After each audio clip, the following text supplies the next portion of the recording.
miles of driving to go till I see the hills of home.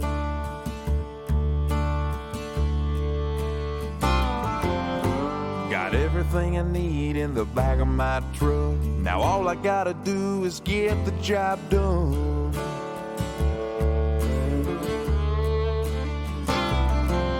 When the sun comes up and the woods come alive, longbeards are gonna die. Longbeards are gonna die.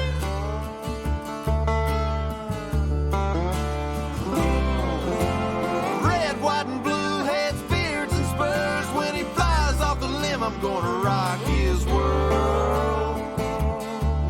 When the day is done and the sun goes down, another turkey's on his back in a grave he's found. The longbeards are gonna die. Yeah, longbeards are gonna die. A yelp and a cut from my old slate call. He gobbled back, I knew it was on.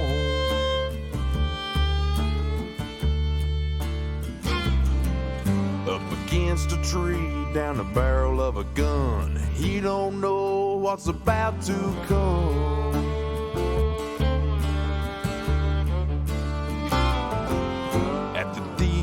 About to take his last breath, I got my bead on his outstretched neck.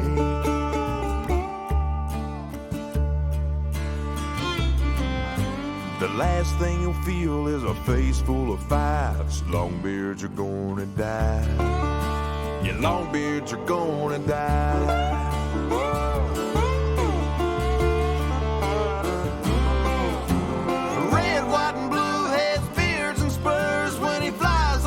I'm gonna rock his world. When the day is done and the sun goes down, another turkey's on his back in a grave he's found. Longbeards are gonna die. Yeah, longbeards are gonna die.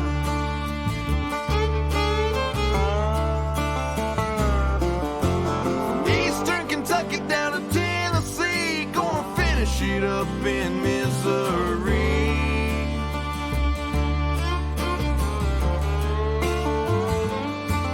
Powder keeps a burning and my wheels keep a turning, chasing after the kings of spring. Longbeards are gonna die. Yeah, longbeards are gonna die. Longbeards are gonna die. Yeah, longbeards are gonna die.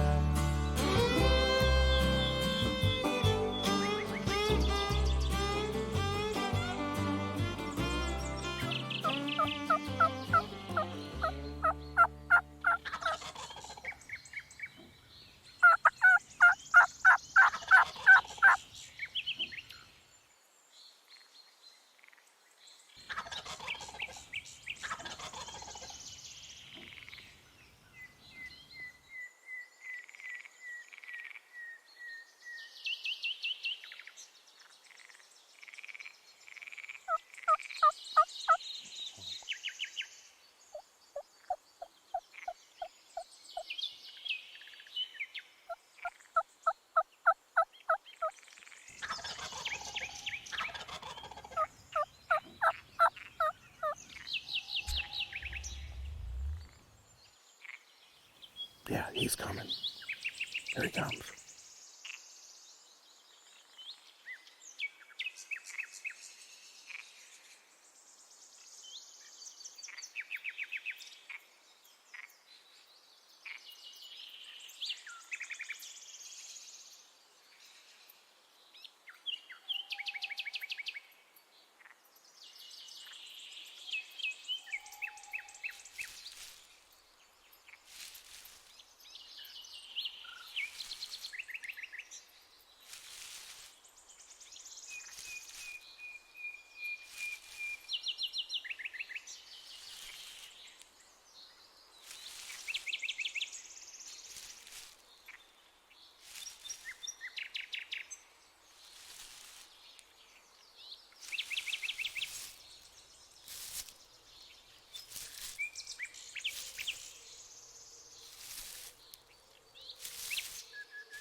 Thunder sounds on the ridgetop, a gobbler hammering in the treetop. Gotta head up the hill and be real still.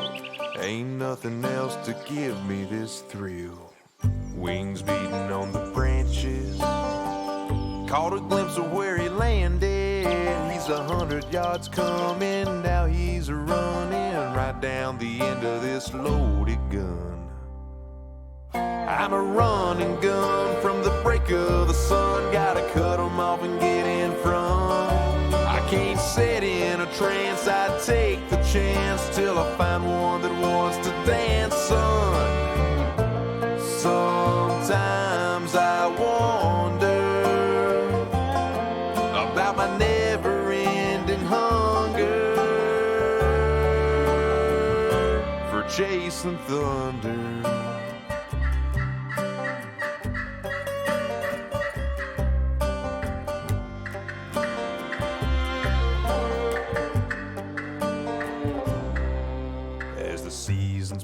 And age catches up, I reminisce about my good luck while I sit in my blind, try to rewind time and wait for Tommy Turkey to walk on by.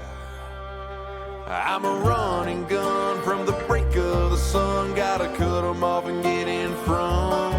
I can't sit in a trance, I take the chance till I find one that wants to dance, son. Sometimes I wonder about my never-ending hunger for chasing thunder.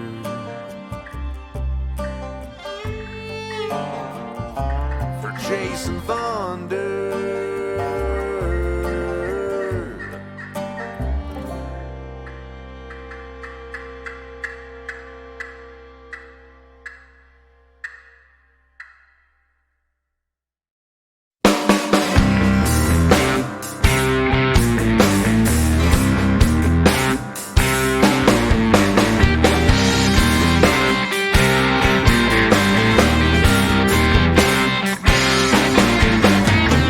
Set my alarm clock for 6 in the morning,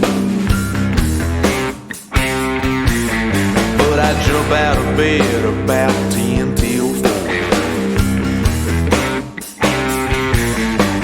I didn't get to sleep till 3 a.m.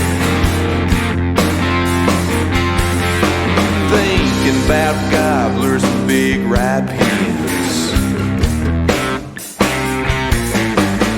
waiting on the time when conditions are right.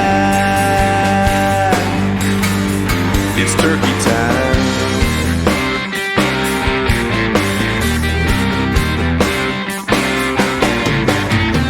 Old Tommy Turkey sets the woods on fire, strutting and a drumming and burning with desire. With the yelp from my old mouth call,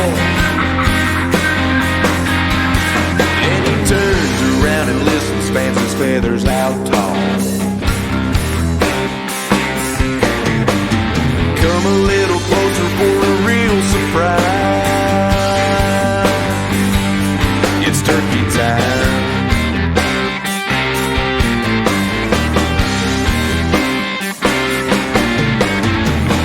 Crazy birds are ruling my life 24/7, 365.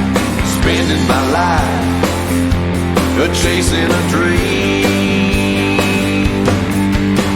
of long beards dragging big hook spurs, falling for the sound of my sleek corn bird, running to me, setting out by an old oak tree. Oh, it's turkey time.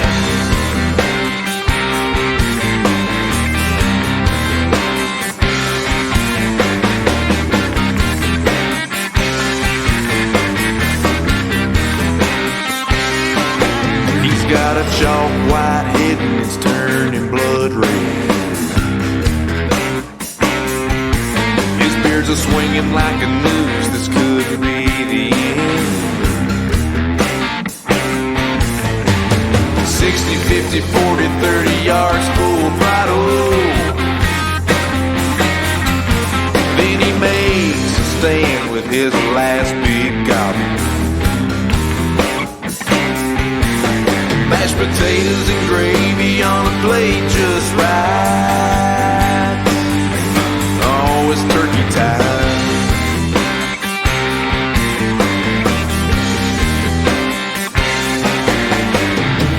These crazy birds are ruling my life. 24/7, 365. Spending my life chasing a dream of long beards dragging big hook spurs, falling for the sound of my sleek on bird. Running to me, sitting out by an old oak tree. Oh, it's turkey time. You done gobbled your last gobble, Mr. Tommy Turkey.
Hey, welcome to another Osceola Go Live. Real popular right now with all that's going on. People are looking for stuff on TV. This is the spot if you love to hunt. Social distancing, we got it.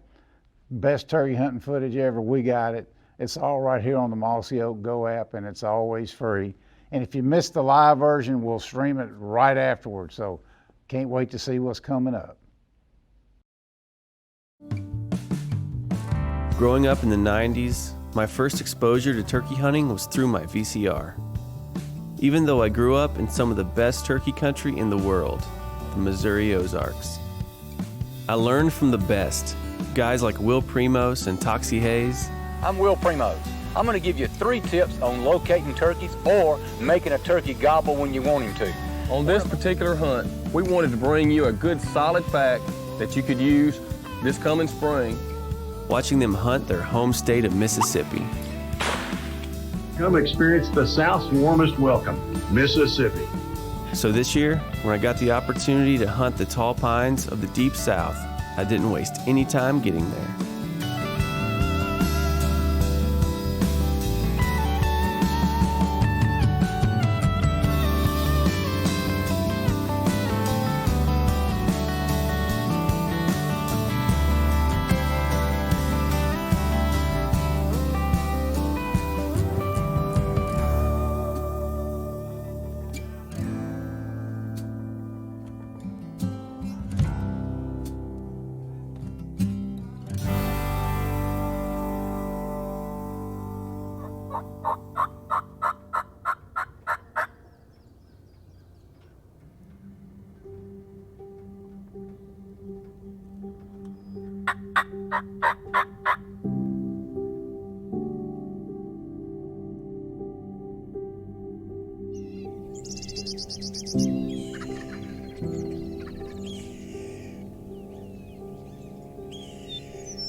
At Undivided, we make it a point to introduce new hunters to the outdoors every spring. But hunting is still one of the primary ways I find rest and connection with God's creation. So for me, it's important to get some time alone in the woods every year.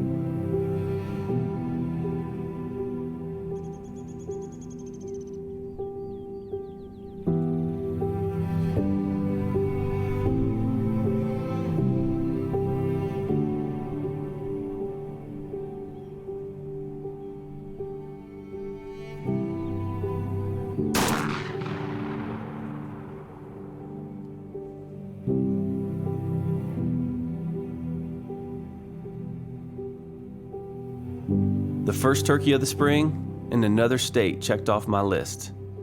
Just like the turkey hunting legends I watched as a kid, I couldn't be more excited about bagging my Mississippi bird.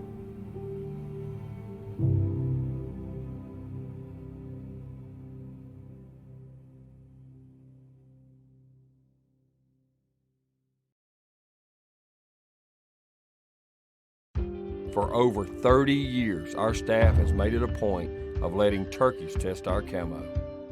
The result of that critter-assisted R&D has led to all-new Mossy Oak Obsession, the official camo of the NWTF. Designed with remarkable realism to perfectly match the spring woods, Obsession will forever change how you look at camo. New Mossy Oak Obsession, designed for your obsession.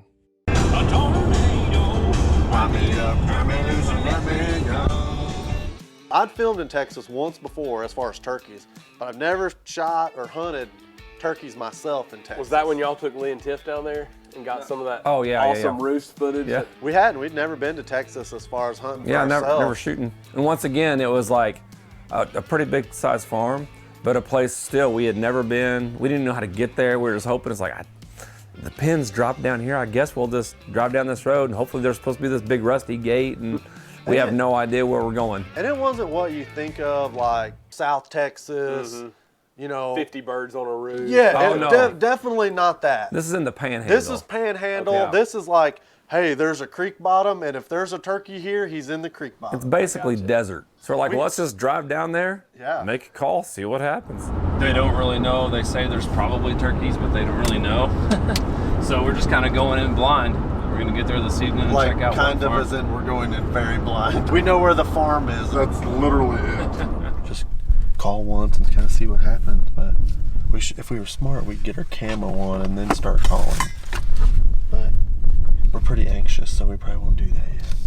Pinner gets out and some deer blew. I was like, I wasn't 100% sure. I'm like, pretty sure one guy was right down in that creek bottom where we thought they'd be. The 3 deer blow out of the bottom like gobbles. I guess because he just heard noise. Yeah. So we're gonna get our camo on and go kill him. Yes.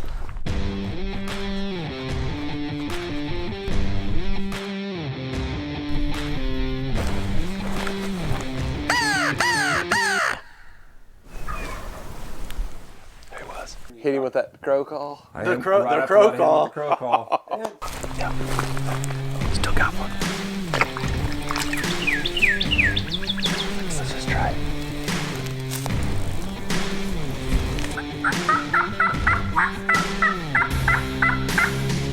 Oh yeah. I see him coming right through that tall grass.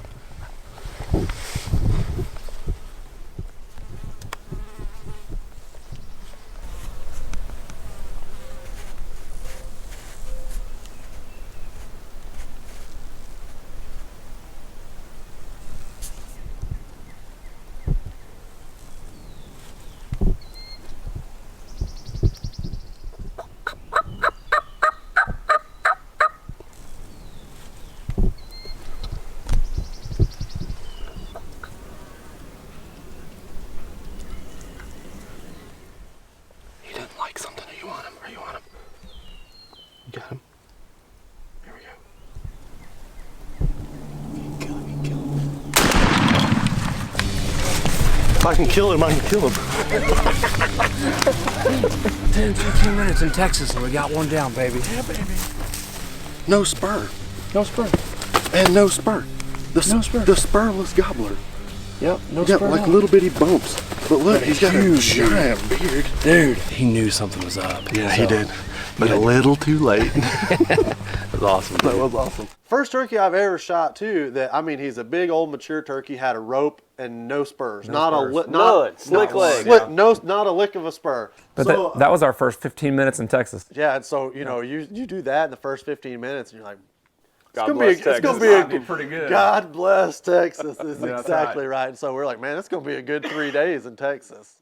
Hey, coming up next, some straight hunting, one of our own here at Mossy Oak. Some of the best videos, some of the best tips. Watch close, and you'll understand why we call it straight hunting.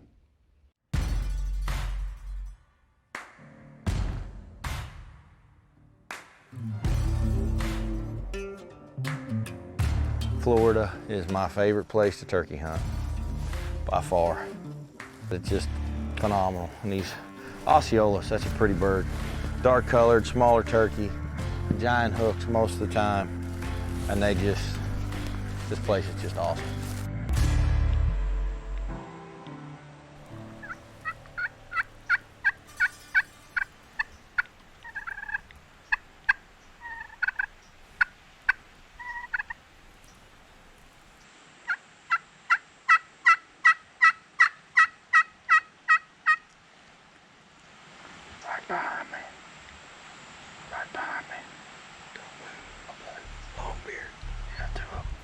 I see them. They're coming from the left. They're right there. 30 yards.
Got him.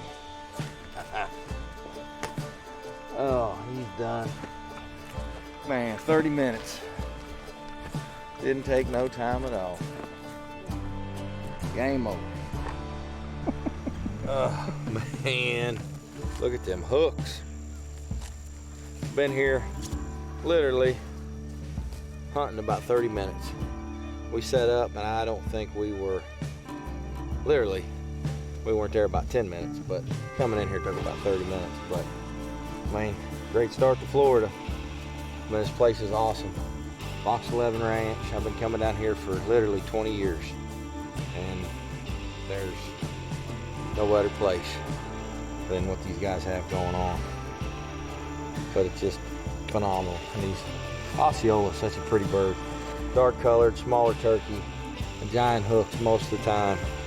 And this place is just awesome.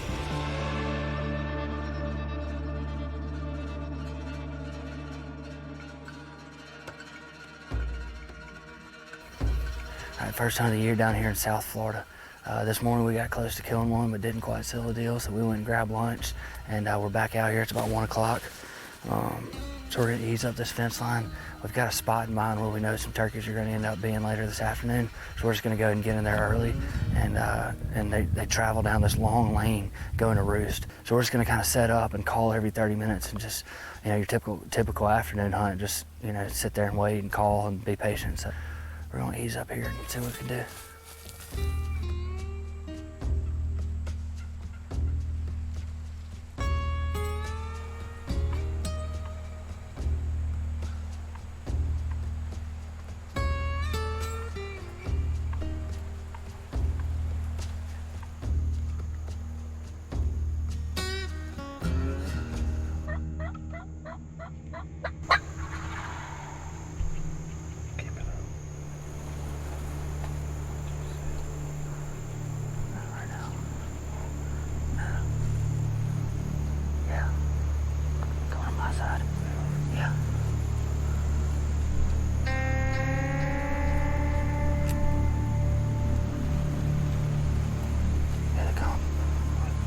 Here they come.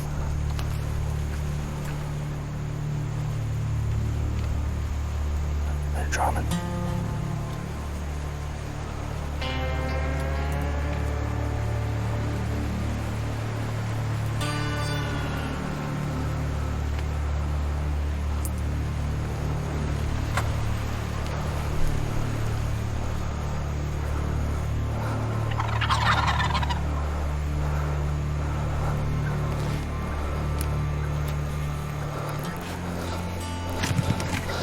I almost hit the one on the right. You ready? You ready? Make sure I don't kill two.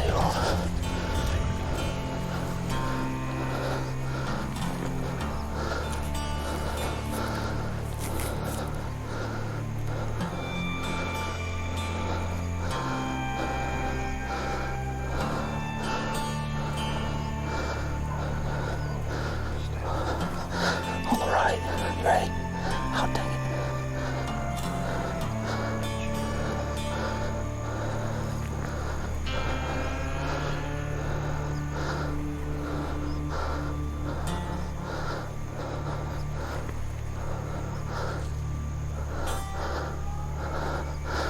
Dang it.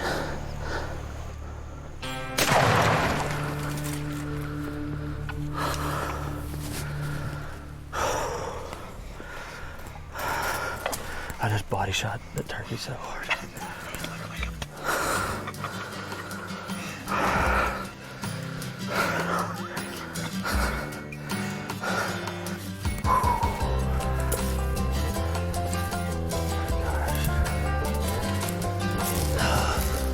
My God, we just sat here for 6 hours. 6 hours, all we saw were hens. 7:02 right now, we shot, I don't know, just a few minutes ago. That's why they call it hunting. So anyway, yeah, these turkeys, they slipped up behind us. And then they came around right here, came right by us and went right to the decoys. Then they get to the decoys and all their heads were so close together, I couldn't get a shot. God, that had to have been about 2 minutes before I finally got to pull the trigger. I was in full panic mode. Papa taught me when I was a kid. He said, whenever turkey comes in, he said, you kill him the first chance you can kill him. Don't wait around. And so I've always lived by that. And so usually, you know, the first chance I get to kill one, I am, but I'm not gonna pull the trigger and shoot four at one time. I bet I put my bead on every single one of their heads at least 4 times a piece. This one stuck, went out to the left, and I just pulled down and shot him in the base of the neck. There's about 5 million feathers on the ground out there. First day of the season, South Florida, Osceolas. Time to get back to Mississippi and hunt the opener this weekend. God, I just love turkey hunting. That was so cool.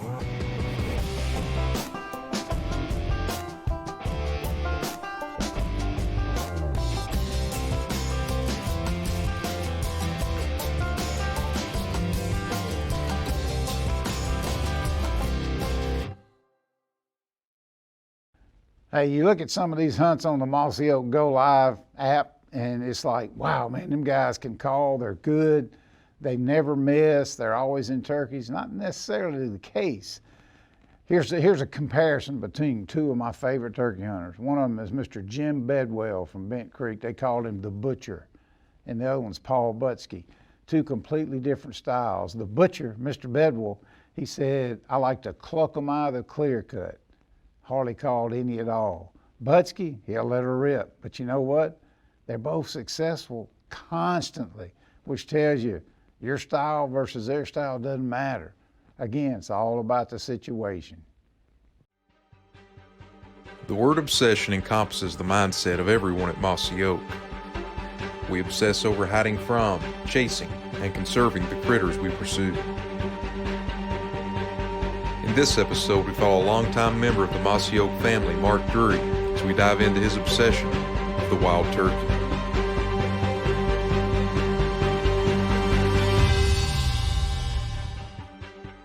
This is The Obsessed. You know, I think back to when I was young and I had introductions to the wild turkey and to wild turkey hunting from people that were close to me in my life. My Uncle Leroy on my mom's side and my Uncle Marvin on my dad's side.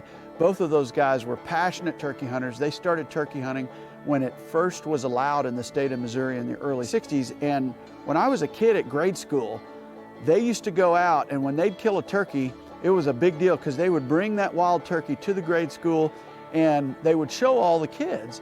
And I was mesmerized by them, fascinated by them. And I always thought it was so cool that it was my uncles bringing these turkeys and the whole school was out there looking at these wild turkeys. So it was almost like an event there at St. Agnes in Bloomsdale, Missouri. And you know, it wasn't that long ago, maybe within the last 2 or 3 years, my mom sent me a report that she had found in her hope chest. And it was from the 6th grade, and it was a report that I did, and it was on the wild turkey. And I can only imagine that my motivation, or the thing that spawned me to do that, was my uncles Marvin and Leroy. The fact that they brought those turkeys to school and they sparked an interest in me that is as bright, and it's still there to this day.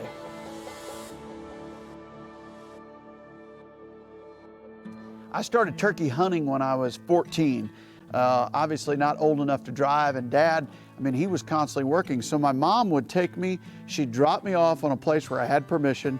I'd sit there in a blind till noon, and then she'd come and pick me up and take me back. But I didn't kill a turkey when I was 14 or 15, but I learned some very valuable lessons back then that I thought to myself, I have to become a better caller, because clearly what I'm doing is not working. Uncle Leroy had bought me a box call, a Lynch box call. I was trying to work it.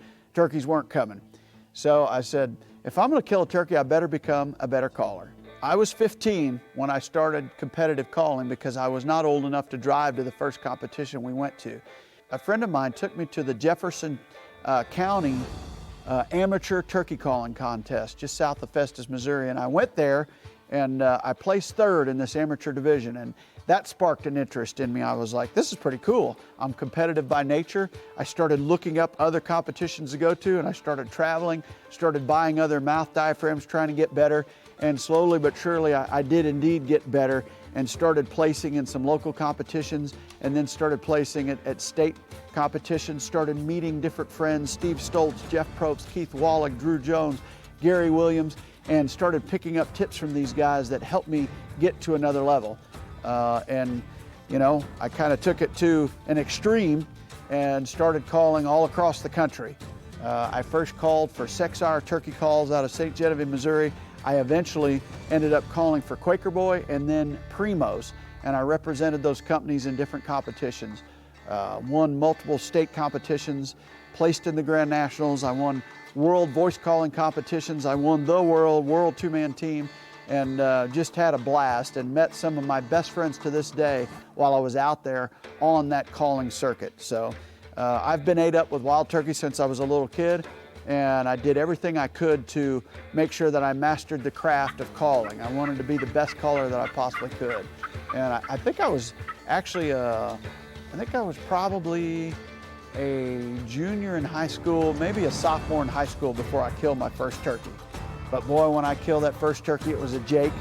man, the fire really got burning bright at that point, and I just couldn't wait till my next turkey hunt.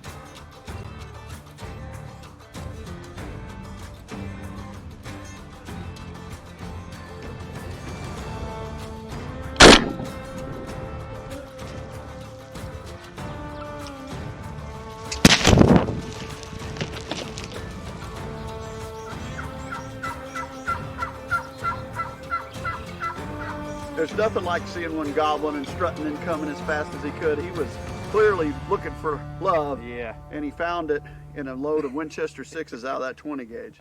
You know, I think for those people that turkey hunting is really in their blood, it's beyond just an enjoyment of it. It really is an obsession. I mean, once it gets in your blood and you have that interaction and that positive reinforcement that you did something that turkey liked and he came to, like it just fuels the fire, man. I mean, like you can't get enough of it. He may be 20 pounds, but he sounds like he's 2,000 on the way in.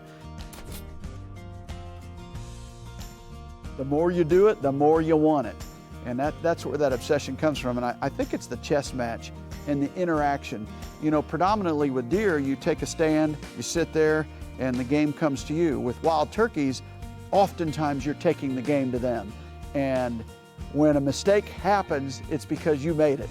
When that turkey gets out of there and comes in and boogers and sees you or hears you or whatever, it's because you did it wrong. And it makes them seem smart when in reality, they're just very coy and they're trying to stay alive. And they're very good at staying alive. So it's that chess match that keeps you coming back, and it makes the obsession all that much stronger each and every year. I'm Mark Drury, and I'm obsessed with wild turkeys and the hunting of the grandest bird in America.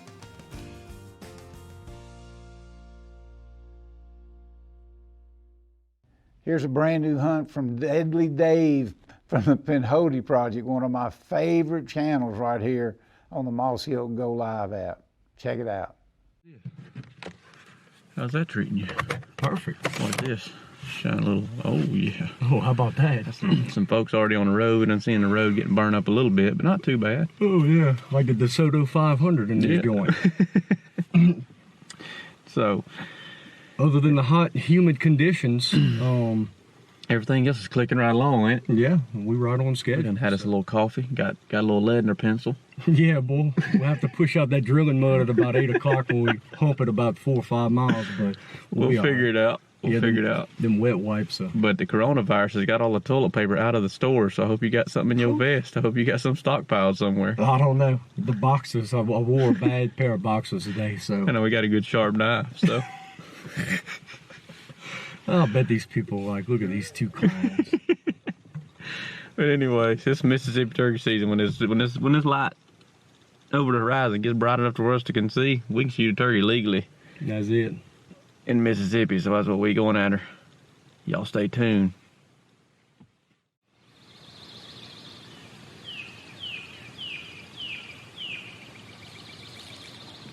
Right there he is. That's our boy. Let's go. Let's go to it.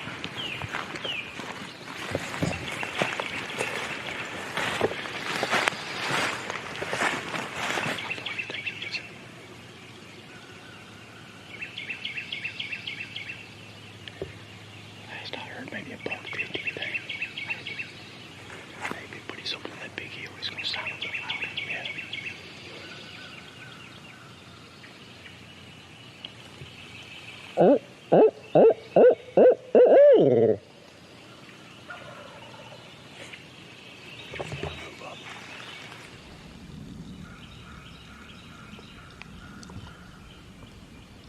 We've got set up on the bird.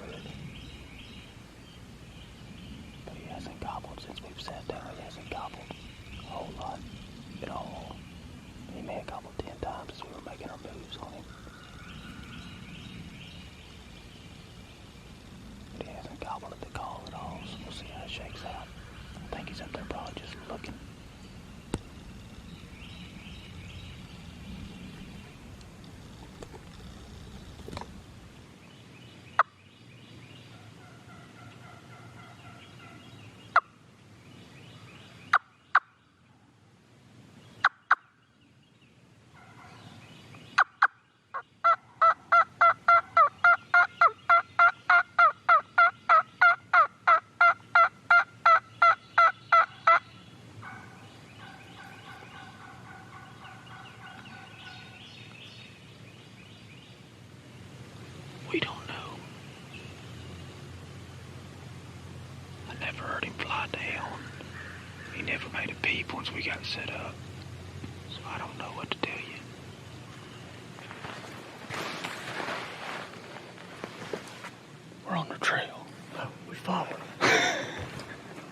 this old bloodhound. Be right in. Looks like he went up. I would say he's I'm an expert at aging feet. I'd say he's probably a 4-year-old turkey. 4-year-old turkey? Maybe 5. That's the one we're looking for. Mm-hmm. I'm actually looking for his offspring of last year. Yes, a juvenile 2-year-old would be like a late hatch would be great, not right now. 7-inch beer, half-inch spurs. Yes, 16 pounds, 15, 16 pounds. Oh, we'll shoot him and go drink a 12-pack of beer like it ain't. It's time for the evening portion of the show. We stayed with it till a little bit before lunch today. Hunter had some stuff he had to go do, stuff like propose to his girlfriend, and no, I'm not kidding. He was going to propose to his girlfriend, so let's hope she says yes. If so, congratulations. If not, hey, old boy, we can still go turkey hunting in the morning. So, all's not lost.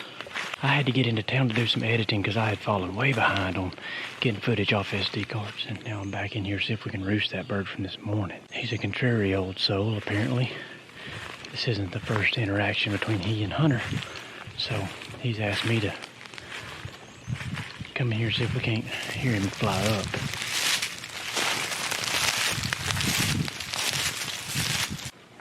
Been sitting here about an hour. It's getting about that time. Private folks over here come back with a four-wheeler and drive down right on the property line, and they've just cut the four-wheeler off right there. They're talking. Sounds like I got a kid with them. Hear them. And they just blew 2 turkeys out. 2 hens out from right there. They just flew across, so I'm getting the heck out of here. It don't do me no good to sit here. What's up? We got us a gate. We got us a gate all by ourselves as of right now. Hopefully, roosted is roasted. This will be my first hunt, my first morning hunt as an engaged man, too. That's what I'm saying. Y'all know what he went and done yesterday afternoon? It's over now. All the fun ends, supposedly. I wouldn't know. Don't look to me for advice. I know. It's cooled off about, I don't know, a handful of degrees. Still cloudy, but yeah, it was 52 this morning. I think the turkeys is gonna gobble this morning. So keep your fingers crossed.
rains, it pours.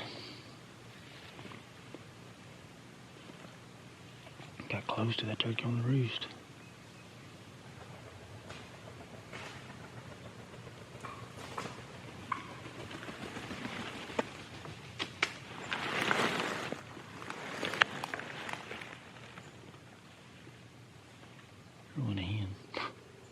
He hit the ground and went straight away from us. He had a hen directly on the other side of him.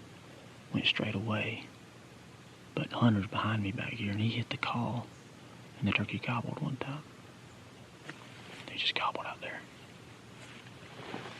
Yeah, let's do it. Anyways, he gobbled one time and turned and started coming to us. But he had his hen in tow, and I climb up to this knob so I can shoot off that back side there. And he started coming. I mean, it was hear him walking, hear him drumming, whole 9 yards. But that hen made it first. And she got up there, and I was hanging off the side of that tree, and she didn't spook, but she just knew something wasn't right. Anyways, he just gobbled over here. I'm gonna try to loop around on him and see if we can make something happen, I reckon. When we tighten up on this ridge, we might need to go ahead and check him, though, you think? Just to see. Just want to walk up and find another 50, probably. He's over in that bottom. He's coming in that bottom, yeah.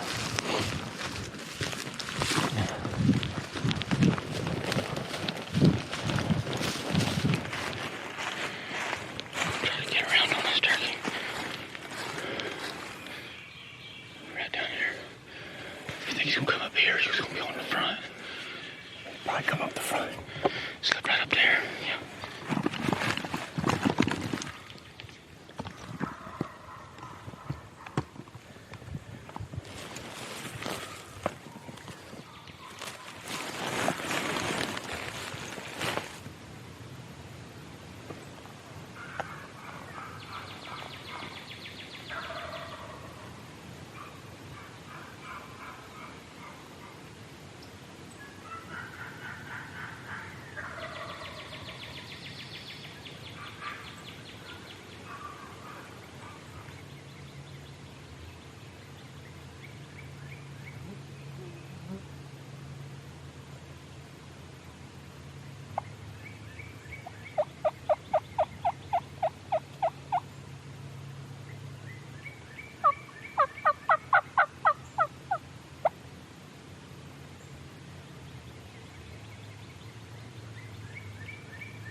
Still hear this turkey down here drumming, but he's way on the other side of that bottom. I think you want to get down to that bottom to do anything with him, and it's gonna be difficult. He's getting a little closer again, but I doubt he's gonna come up here. He's got 4 or 5 hens down there with him.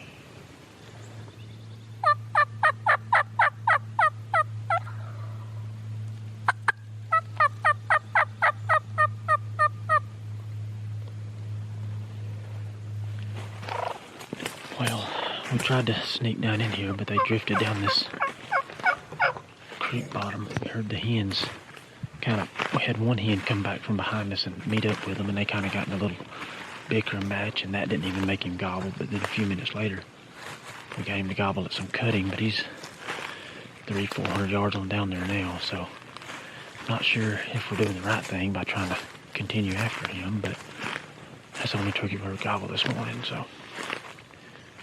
And it's the first turkey since I've been here we've heard gobble on the ground.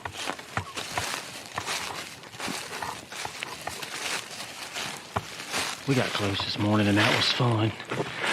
That was fun, finally getting to sit down on one and work one, and boy, he escaped by the skin of his teeth, and turkey don't have teeth, so it was close. But that being said, we still ain't got a dead turkey. Well, it's another day of this. We're like Rocky Balboa or something. We just keep getting our hind ends handed to us. We're black and blue and bloody, and we can't hardly see because our eyes are so swollen. But we still get up, and we still walk right into it every single day. Anyways, that's what's going on right now. That's what's going through my head. We're going turkey hunting. And hunting is all we've been doing. We sure ain't been doing no killing.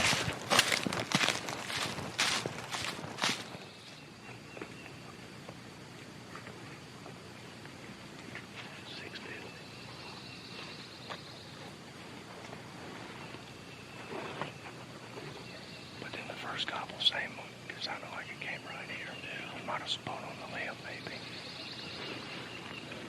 Only time will tell. Need him to gobble again. There he is.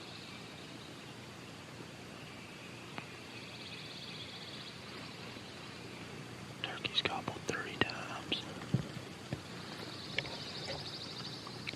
Got a big spine out here in front of us, and we think he's on the other side of it, but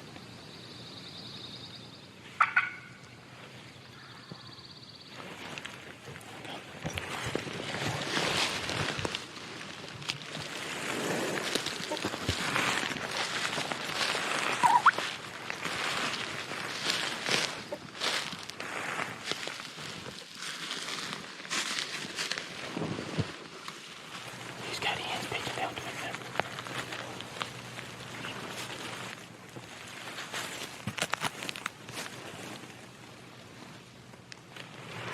I'm gonna drift up this bottom a little ways and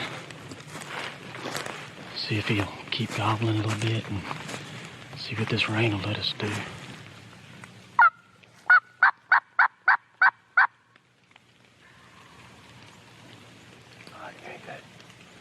He doesn't move back. He's just straight up the bottom, man. It's gonna be impossible to move on that joker. We got him to gobble, and he's way the heck up in here now. He's in a big bottom. We're gonna go in the bottom beside him, try to get up and around him. So, because these bottoms are so open, it's, you can't play ball with them down here. I might not kill a turkey in 2020. Seriously, a heart attack. It seems like I am so far from killing a turkey right now. Like, I might as well be like rolling dice in Vegas or something. We just walked up to this tree when you was in this bottom, or should be. I saw a hen on the far hillside through the binos. Caught her, and then I just looked right over the crest of the hill that I'm on here, and there's a gobbler standing there. 60.1 yards. Big pine tree up here about 12, 15 yards. It's not like if I can crawl across this crest and get that pine tree, he's done. By the time I saw him, he stopped and strutted. So completely relaxed. No idea in the world we're here. Drop everything, crawl across there. He's gone. Gone. Vanished. Disappeared. Dug a hole. Climbed to the top of Jack's beanstalk. Whatever kind of magic bull crap he pulled. Gone. Portable. And I know I got a gun that shoots blah blah blah, and I'm shooting TSS, and I could have pulled my gun up and probably flattened him right there, 60.1. But that ain't the game I play. Let me make sure my hair is good for the camera. Looks nice. Nice. Who are you trying to impress? You're an engaged man. Well, you know, just people might look at me and think I'm a little trashy or something like that, and I don't want them to have that impression on me, you know? I'm a well-kept-up man, Dave. Are you? Oh, absolutely. Look, I even shaved this morning. Clean shave. For them two fine Osceola gobblers we're about to go sit on. For some reason, he feels like he found two Osceola gobblers yesterday evening. I'm just glad he found something, because he's manning the ship right now, because I am consistently falling on my face. Because I didn't hear you had nothing yesterday evening except hens. When they kick you hard, and they kick you when you're down. They kick you when you're down. And they are curb stomping me right now. I know. Man.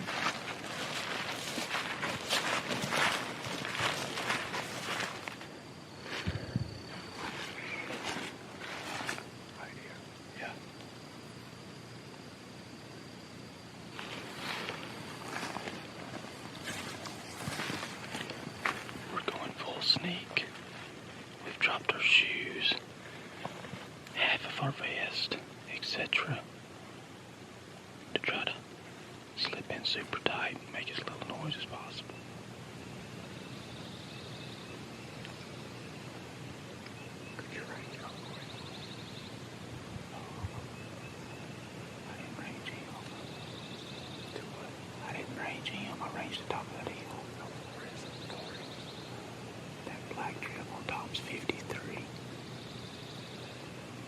Yeah, we need to get him to come to our side of that dock.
Should yelp to that turkey or anything, or if he's already facing our way.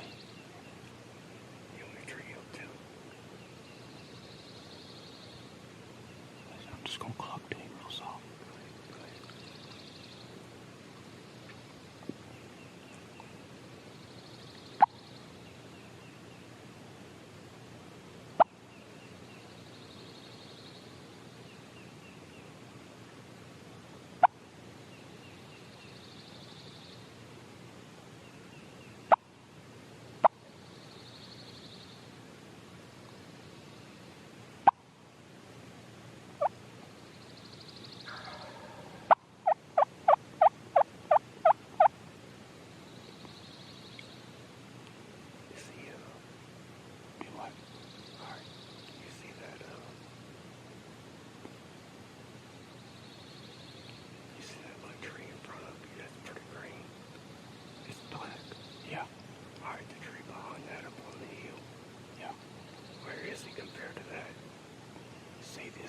See this tree right here in front of me?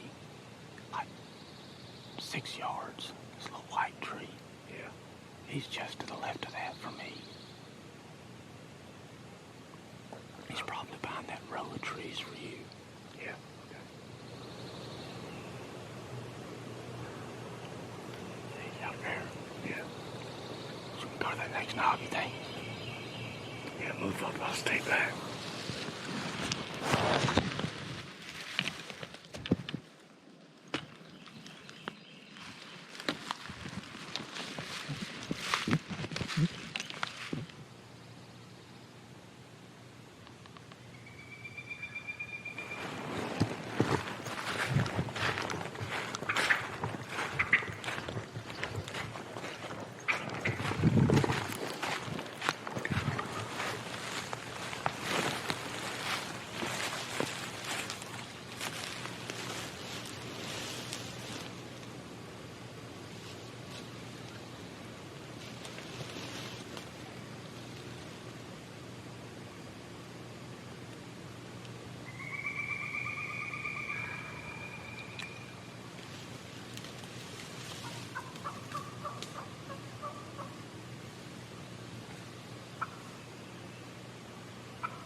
Well, we finally made it happen. And I know that y'all ain't got nothing to watch. And I'm sorry. But this was about day 97 without having a dead turkey. Yeah. And I was just about ready to throw everything down. I mean, look, we in our socks. That's how serious we got this morning. We're about to get down in the casals, I can promise you that. We'd do whatever it had to take, but we got him. Oh my goodness. And I had this camera on, but it looked like it shut off, and I think my barrel cam's run out of battery because I've had it on. Oh man. Let me show y'all real quick. Not a whole lot to it. Tell them where we were initially sitting. Yeah, we were initially sitting. We thought the turkey was right off in this bottom here. We thought he'd probably pitched up from this ridge top and pitched off there. So we were sitting, if you can see these big pine right on the top right there. We were sitting right there this morning. The turkey, I got a little footage of him, was on one of these trees hanging right off this top. So he'd pitched up this way. Well, at daylight, he pitched down into this hill right here.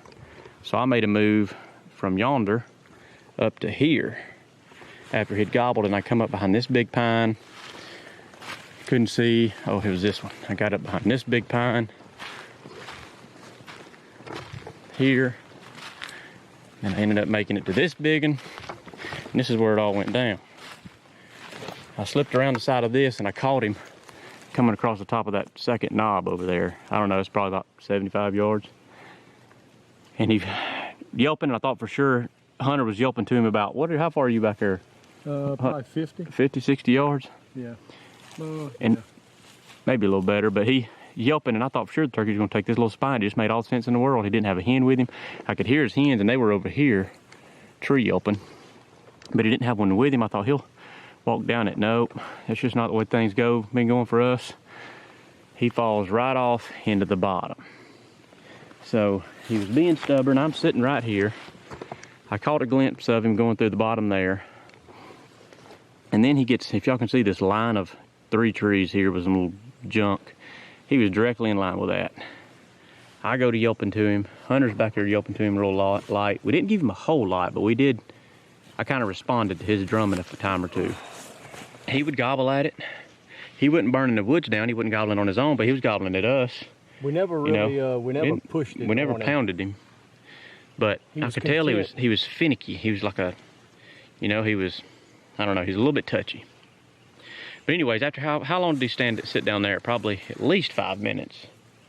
You think? Just drumming in that same spot? Oh yeah. I mean, I could hear him at drumming. least 5. I could catch glimpses, but. And he was hitting the call when I'd yelped to him from right here, and I'm thinking that it was because it's dead quiet. So he hears the yelping and stuff, but he hears none of. He don't hear any leaves. He's like, something ain't quite right about that. I was trying to throw my calls off the back of the ridge, but there's only so much you can do. So anyways, I start, and I see him out there. He's about 75 down in that bottom. So I'm like, I thought he was gonna come across the bottom here. And I'm like, I need to get another 15 or so. So, y'all see that old black tree right there? Oh, that old black tree was my destination. And I start doing the old butt scoot, inch by inch, sliding down this hill, just like this here. I didn't have his vest on, of course. We done lost that in all the cameras a long time ago. So I'm sliding on my butt like this here, like I'm at 6 Flags or something. And I'm sliding down through here inch by inch. I wait on him to drum, and I give myself a slight little nudge. But the problem is this thing gets steeper, and I start sliding faster than I want to, so I'm trying to dig my heel in every time. Anyways, I make it down to right. See how I'm sliding? Here where I had my heel dug in. So I'm like about 5 yards making my tree, and I hear him break. I hear old leaves starts crunching. So I get the gun ready, and obviously we convinced him because he was making a break for the uphill. Because here's my tree. I was expecting him to walk right down that bottom, just out of range, which is why I was trying to gain a little yardage on him, and that joker came up right over him. So, boy, when I saw him, he kind of saw me, and it was fixing to go south really quick. But hey, I knew you were a wing shooter from way back, boy. Even though you didn't shoot him on the wing, I knew you'd get on him quick. I had faith in you, boy. And he went to make a mad exit, but he wasn't faster than them number 9s. We've been needing this turkey for about 3 or 4 days now. Whew. I've been needing him for about 8 days, 7, 8 days.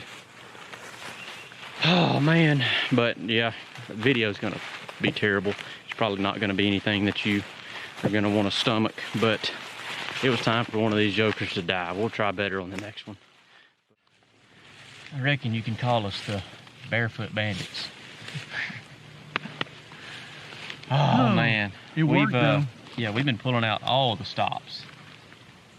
Y'all, I've been on a skid, and I'll say I had some rough times from time to time. We all do as turkey hunters, but absolutely, we all do as old college boys too. And this is about the prettiest slump buster I reckon I've ever pulled from the crowd. Oh, absolutely. You know something about slump busters? The slump busters? Yeah. Oh yeah. Yeah. Oh, slump buster. Mm-hmm. God, I can't tell you how glad I am to put my hands on one. Jeez. This has been a long overdue. Long time coming. Cigar break Ooh, here. I'll tell you one thing. I hope these things just ain't dust when I open this here cigar holder. Yeah. I'm gonna enjoy these crap out of this cigar, son. I am too. There's no other place in the world I would rather be than right here. Mm-hmm. I tell you what, that big power nap's gonna be nice. Yeah, we need a power nap, don't we?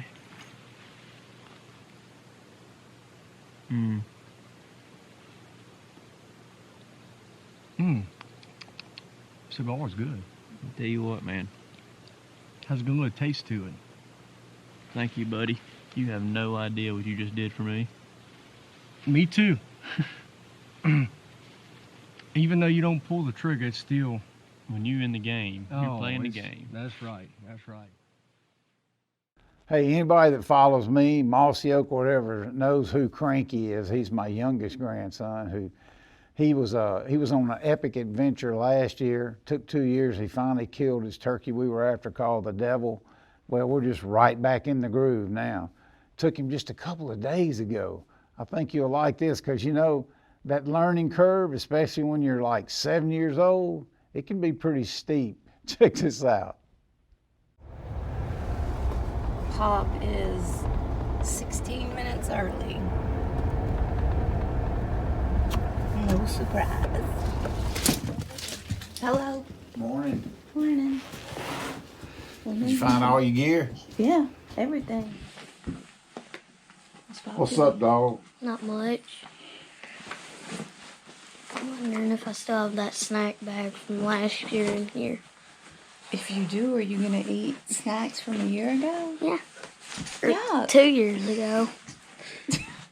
I got dumpy gloves. That's the good part. Got his bib for if he finds a 2-year-old snack. You don't need to. Why does everybody put their gloves on first? You got a few minutes. Be ready. What are you doing? Well, it's Corona time. You need to stop. Yeah, in case I have to go to the store. Are you really gonna wear that if you go to the store? Yeah, absolutely. Pam's a nincompoop about this stuff. She's can't take no chances with her. So tell everybody what's like. This is kind of new content for your break. channel. Yeah, this is extension of spring break because of the COVID-19. And anyway, we actually had a turkey gobble on our farm, which that just don't happen. We don't have turkeys. We got lots of deer. But anyway, we got 2 spots. So Laureen, who runs the podcast and does all this editing, is taking Matt here because they got some MRI, most recent information, so they know where to go here. Lauren's shot a bunch of turkeys. She knows what's happening. So me and Cranky's daddy, Ricky, we're going to another spot, kind of close to where we killed the Devil, right? And Then we're going to get some MRI on that. that's what I'm talking about, bro. We're going to get some MRI. So anyway, everybody's turkey hunting except Yaya. She didn't want to get up. And if we get one... I didn't, but I wanted to go turkey hunting. Well, yeah, it's time. Everybody's wanting you to go turkey hunting. Matt's done got one, so he, I don't know how he gets to shoot the turkey on my farm, but it just is what it is. So anyway, got our gloves, got our mask. Just kidding. We're fixing to roll. How about it? You ready? Are you feel confident with your guide? Oh, I wouldn't. No, I'm just kidding. I'm just kidding. don't be rude.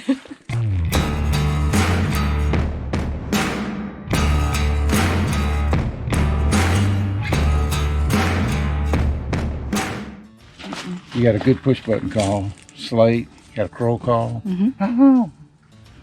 I wouldn't call a lot. You got that decoy. I got it on my shoulder. If y'all end up by the, he's gonna come right by that deer stand where he's been coming. Okay. I'm just 20 yards, 30 yards out in front of you and a little bit to the side. You know, I mean, just put it where you can see it. Okay. I would. It's just a hen. Make sure you put it down low to the ground because it stays about that long. Don't be afraid to cluck and yelp a little bit and do what you do. So. Okay. We got this, Pop. Good luck. Oh, I know you do. Is my phone sitting in there? Yes, sir. Right on the console. Good luck, y'all. You too. Good luck. Ow, just so more bug spray. Good luck finding your 2-year-old snack. Good luck. Give him a good luck hug. A good luck handshake? Come on.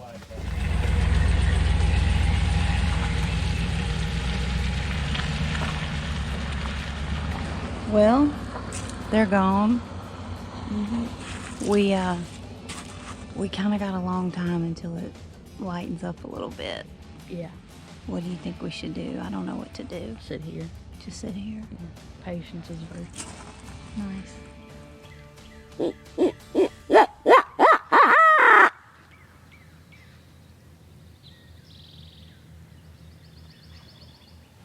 that? It's right there. He's way down there by the cabin.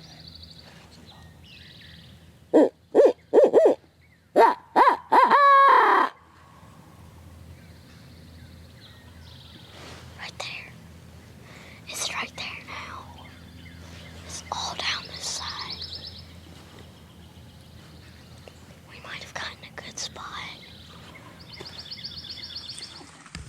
So, yeah, it's still really dark. They had a little bit of a drive, so they took off, and now we're just going to kind of wait and listen and do what we do.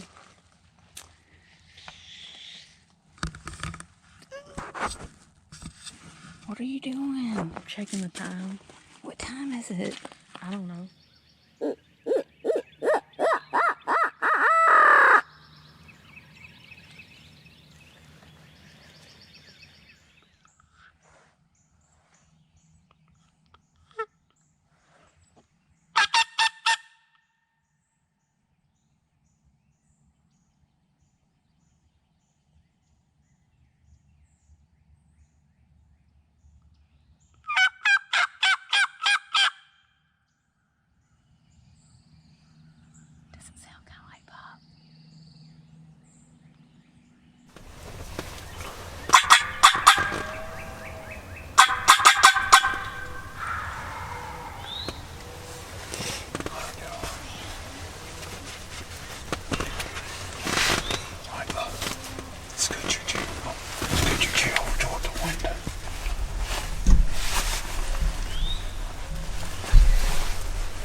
looking for us.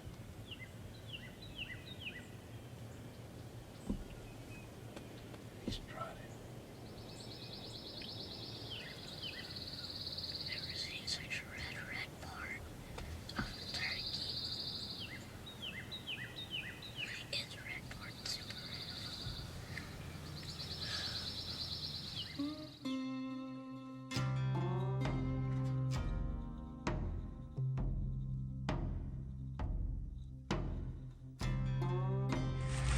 I asked Yaya what we should do, and she said he might be gone because we didn't see him yesterday.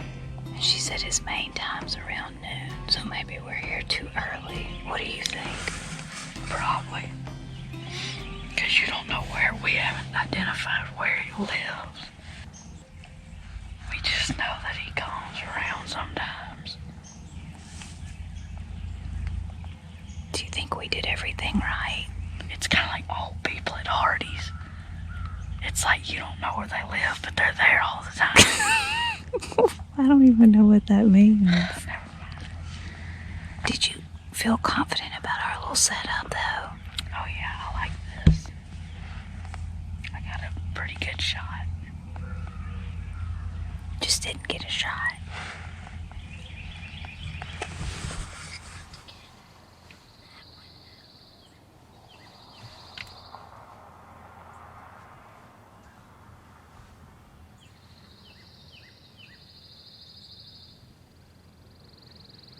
We get out here and we start calling a little bit, and nothing answers, and it's a pretty vibrant morning when it comes to all the birds out, which so it's kind of unusual that nothing answered. So How was my calling? it was pretty good. Like Okay, like if Pops is a 10. like a 6. What? That first time I hit the tube call sounded just like Pop. It did. It did. Did you know I could blow a tube call? I didn't either. All right. It must be a gene.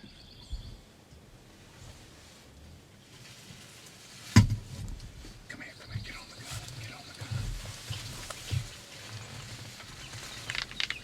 Can you see? Get on the gun. Move your feet, Ricky. Hurry up, he's leaving. You see him? Get him in the scope. You see him? Yes. Put it on his head and shoot him. Hurry. Missed him.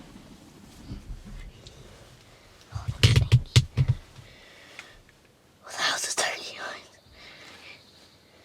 You missed him, buddy. I think he got a little far. Yeah, Because he was right on the downhill when I shot. you got a little far on you.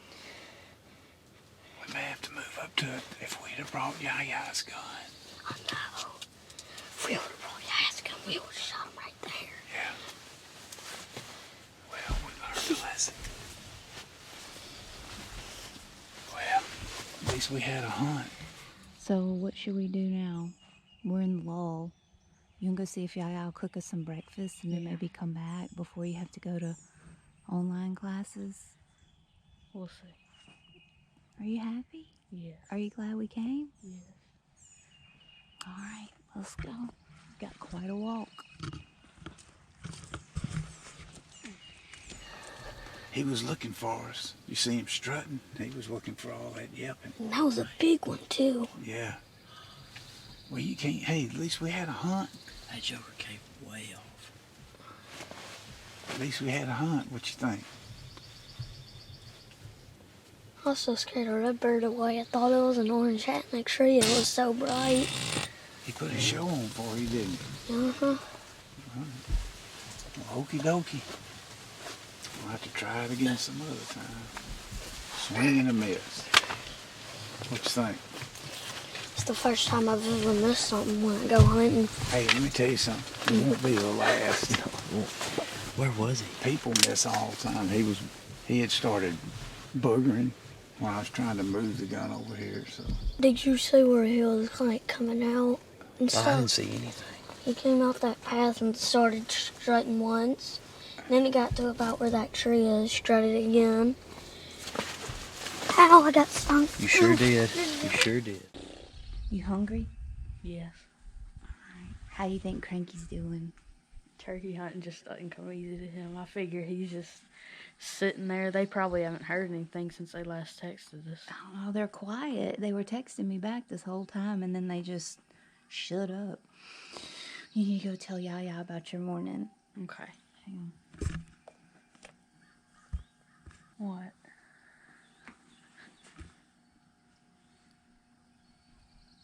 That's depressing. Poor Cranky. That's so sad. Mr. Turkey and got stung by a red wasp. Dadgummit. How bad did that hurt, Bud? Bad. Especially when it first stung. So you missed a turkey and got stung by a red wasp. That's one of the worst hunts. Bless your heart. Dang it, son. He heard all that yipping and didn't see a hen. So, yeah, you're right. Maybe we should have put the decoy out. And What do you think, Pop? I think it was a good hunt. I think he got close, but you almost got stung on the neck. dang wasp, man, they're crawling everywhere.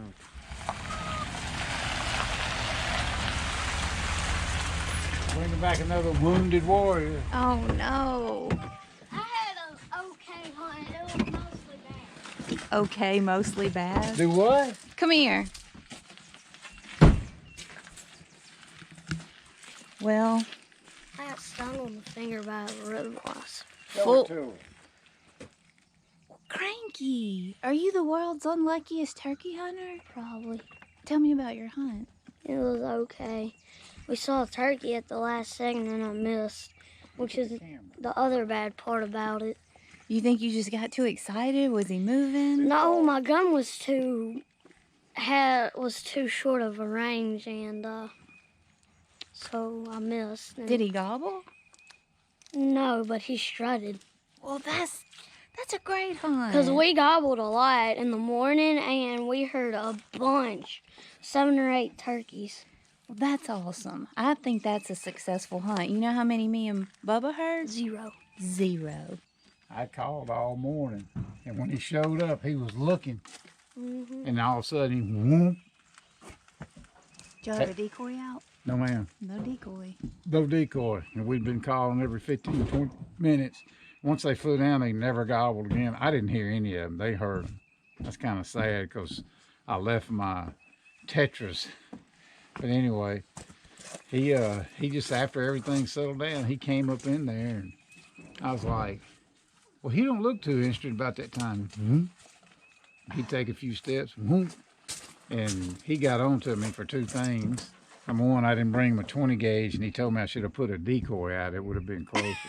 But what happened was his daddy, Ricky, was sitting down on the, I took that blind and popped it up, and Ricky couldn't see, so I was having to run the camera and do the safety and get the, because we had to move the gun way this way because the turkey it was a lot going on. But anyway, he got a shot. Hey, what'd you say about turkey hunting? Came hard. What'd you? Doesn't come easy. Come here. Tell me what you said last time about it. It doesn't come easy to me, and it comes very easy to Matt. Well, you know what? You always in them. You have fun? Okay. Good to go.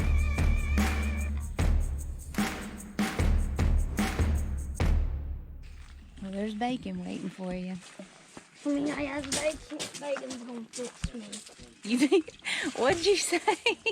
Hopefully, I guess bacon's gonna fix me. Fix I me. need some Advil. It hurts really bad. You know, Osceola Family Tree, it's not just our logo, which it is our logo. It's a way of life here, passing it on, involving the kids. My personal favorite, Family Tree. Check this out. Every tree draws its strength from its roots.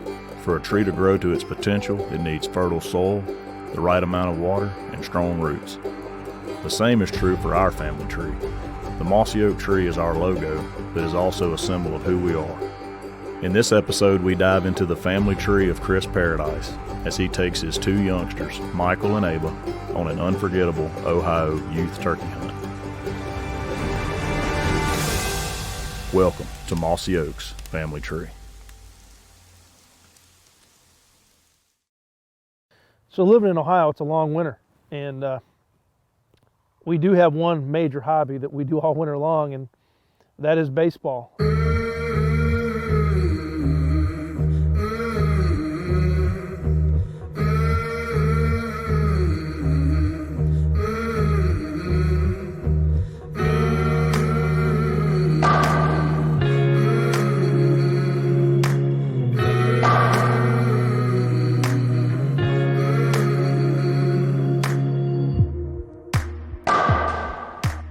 Well, baseball has been a sport I've loved for my whole life.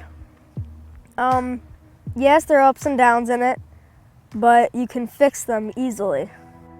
As much as I love baseball, turkey hunting is also a very big passion of mine. An ideal day for me is going up to the batting cage, having my dad throw me batting practice, and then we get to go home, get in some hunting clothes, and go scouting for turkeys and get ready for opening day. Beautiful. Good quick hand drive. One more line drive, we're done. We gotta go scout some turkeys. Good job. All right, man, hey. It's probably close to 4. What do you say we put the baseball stuff away and grab the turkey gear and see if we can't find one in the field and get ready for tomorrow? All right. Sound good? Yeah.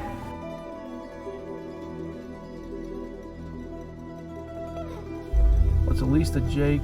No, there's 2 longbeards. A Jake, 2 longbeards, and I think a hen behind the 2 longbeards.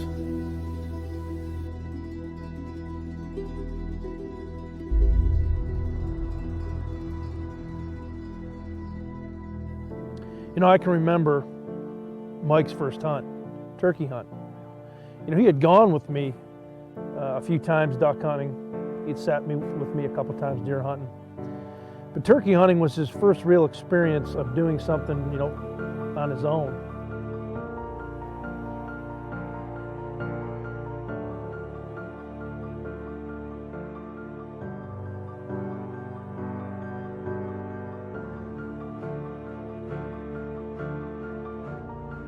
And he sat against the tree to my right.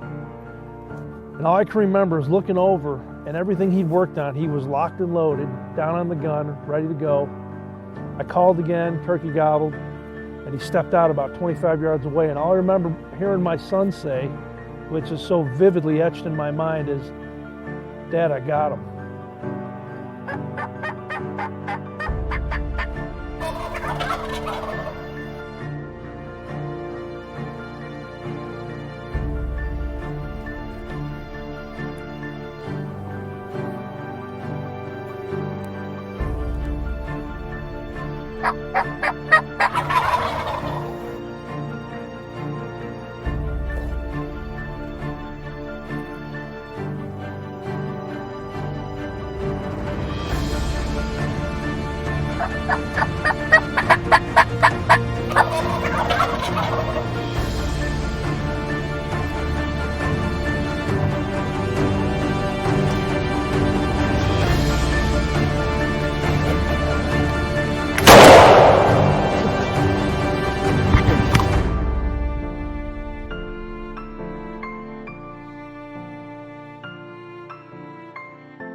It was one of those fairy tale endings in the turkey woods. That turkey strutted right up to 15 yards.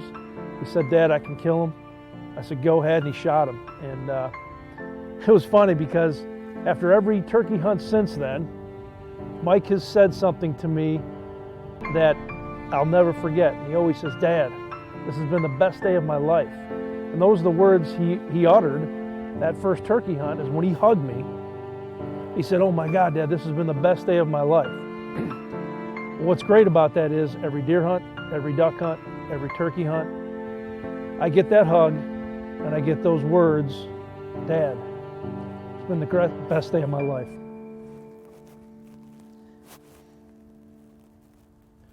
Special. Hunting with my dad has always been a fun thing. He has taught me about nature, about hunting, and to get to hear and see about what he does, and he passes it down to me, that will be something I want to keep for my life and pass it down someday to my kids so that it continues. Because hunting is something I do with my best friend, Dad, and it's a very cool thing to do. I was made a hunter, and I'll always be a hunter. So it's day 2 of the youth season here in Ohio, and it's a beautiful, gorgeous morning. But it was probably one of the most memorable hunts for me ever now, because my baby girl, Ava, was with me on this particular hunt. She'd been with me before on deer hunts and other things, but this one was special. But unfortunately, from all the different times we've gone, she's not had any particular success or luck or shot anything up until this point. And so I needed this to happen. I needed this morning to be good. So I thought I heard a gobble, but it was faint. It was a long way off. And I yelped and cut again, and I heard it for sure this time. And Jeff said, "Hey, here he is, I see him. He's just stepped out in the field." And he was working from our left to our right. We got Ava position. And from there, it's almost a blur, because I'm sitting behind my daughter, her long ponytail. I'm looking at my baby girl all grown up. And in the foreground, I can see this big old gobbler walking right at us.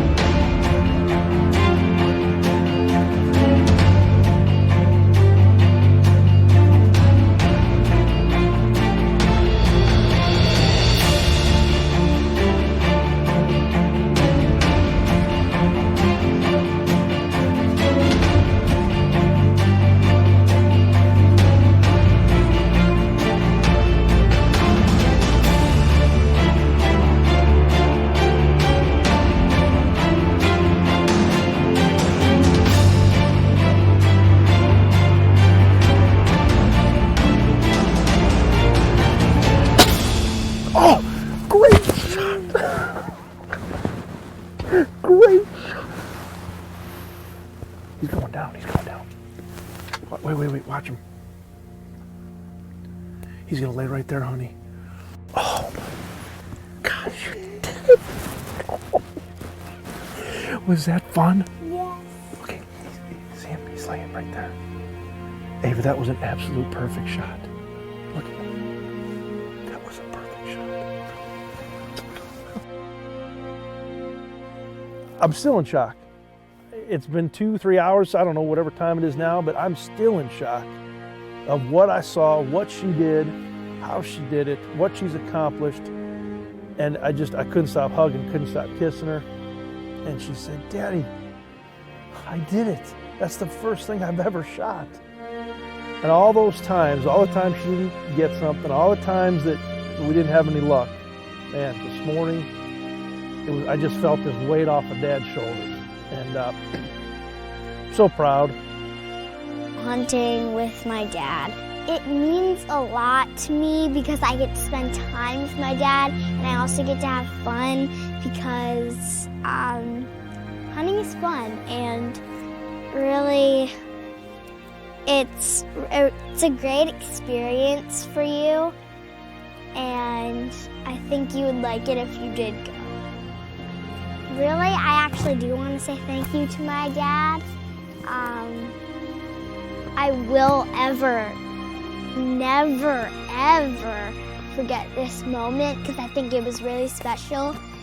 And I love you, Daddy. At Mossy Oak, our family tree is the most important aspect of who we are. Taking the time to nurture and care for that tree makes the foundation for strong roots. As the old saying goes, you reap what you sow.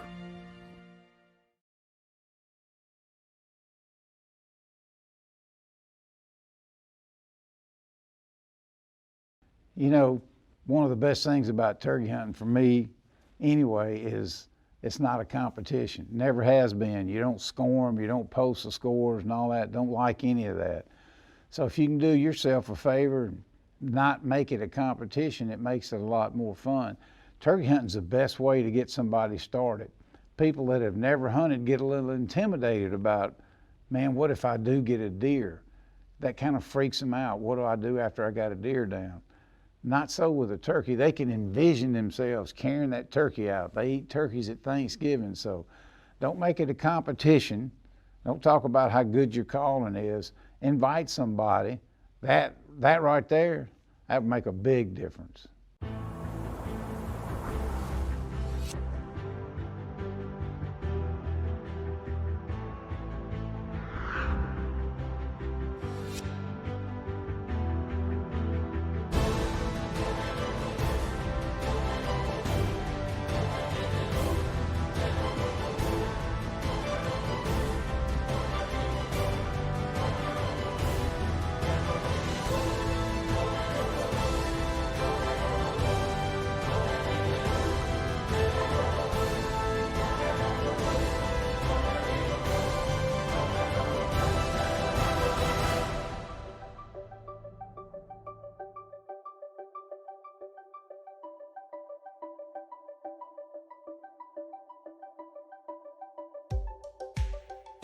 Oftentimes when people think of turkey hunting, they think using blinds and decoys and relying on calls. Every now and then it's not a bad idea to hunt them similar to you would deer, as in patterning them, figuring out where they're at and where they want to go next. So while you're out kind of getting a feel for your farm and looking for the turkeys, after you find out roughly where they roost in the mornings or in the afternoon or in the evenings, find out what fields are close, your ag fields. They'll hang around and they'll strut in pastures. They'll go to crop fields to feed, and then after you find out which fields are close to their roost, you can go out and it's simple as driving by and stopping and glassing them. Or even trail cameras are a good option to get an idea on when they're coming through, which fields they tend to prefer more. So this farm that we hunted, we've had success on it in the past. We know there's a good number of birds there. There's a large ag field in the bottoms that is mostly followed by a creek. And one of the ways that you can get in closer to your turkeys is to use a creek like that. And we knew that turkeys would come close to that creek at least in one pass in this field. So when you're using a creek like this, or say a hill or any other landscape, you can tend to reposition yourself fairly easily, which is awesome if you're in a situation where they're not responding to calls or you yourself are in a time crunch. You can get moved into a better position fairly quickly and quietly. So I've been turkey hunting with Ian for a couple years now, and I've been able to get a couple birds under my belt. And with this season, you know, I decided to introduce a friend of mine into turkey hunting, and it's something that he's been wanting to get into and experience himself. So he was a top priority to get a bird first, and if there was any time left in the season, you know, I'd go out and try and get a bird for myself. If you got a hole, you got an open lane, that man take it. So after my friend Andres was able to get his first bird, I was pretty much left with just one day left in the season. So we pretty much decided that, you know, when we go out, we're gonna try and pull out all the stops we could to try and make it happen. And, you know, with just very minimum time left in the season, there's nothing really else we could do besides, you know, basically go big or go home. So for the afternoon hunt, we had decided that we were going to hunt this bottom field where I killed a turkey last year. And so we know there's plenty of birds out there, and we're gonna go out there and give it a shot. And as we're walking down the trail, making our way to the bottom field, we heard our first gobble. And so then we decided to stop, and, you know, Ian started glassing, and we happened to see a couple of toms strutting up on the hillside. and we decided to fall back a little bit and just see what they were doing, see what kind of, you know, movement they were doing, what they were gonna, if they were gonna go down the lane or maybe go down the bottom field like we were hoping they would. So we decided to stand back and just, you know, wait it out and see what they were going to do. There's a whole bunch of them now. A couple of them are looking, so we gotta be still for sure. Oh yeah, oh my gosh. One of them's running down the lane. So as we were sitting there waiting to see what the birds were going to do, one of them actually showed up almost within range, and we were hoping, you know, the other birds would show up as well. But unfortunately, when they did show up, they were a little further out of range than what we were hoping for. So that kind of changed up, you know, our game plan and what we were thinking of what we were originally wanting to do. So basically, at that point, we knew the birds weren't going to get any closer to us, and the only option we were left with was to pretty much get down and dirty and get on our hands and knees and make our way towards the birds and hope in the process of doing that we don't get busted by them.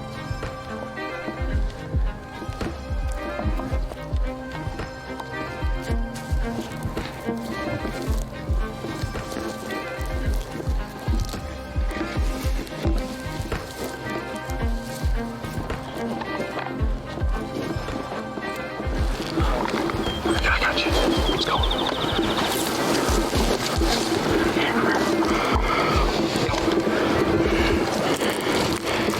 Get him to that shelf right there. Stay low. Slowly peek up over there. So as we sneaked up the creek bank, we were able to see over the field, and you know, right off the bat, we had a small group of hens about 15 yards to the left. Do not move, Manny. Can you see that one? Do not move.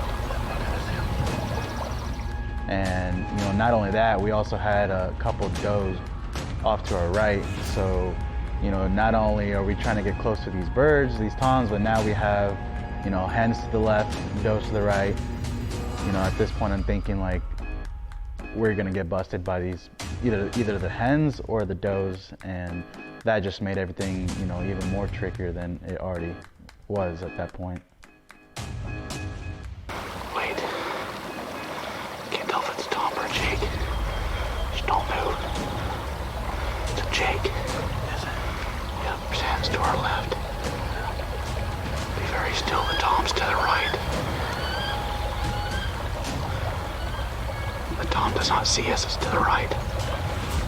But just be still. Do not move.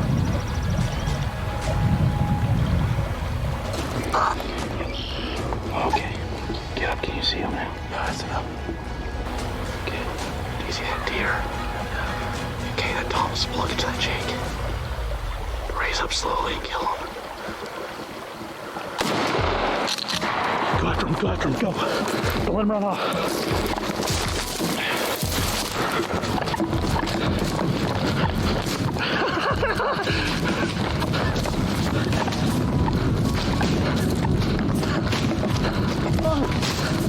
Dude, never fails a fruit.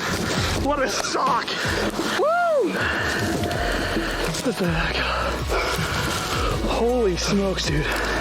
Oh man. Holy smokes, dude.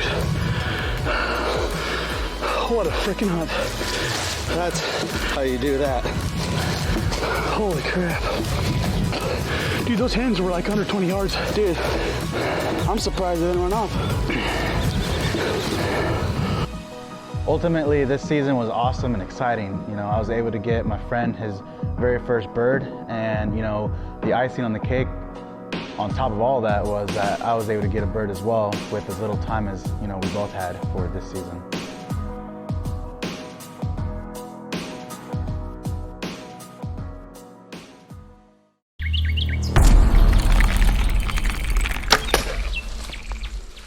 Here at Mossy Oak, the passion for turkey hunting has been in our blood for a long time.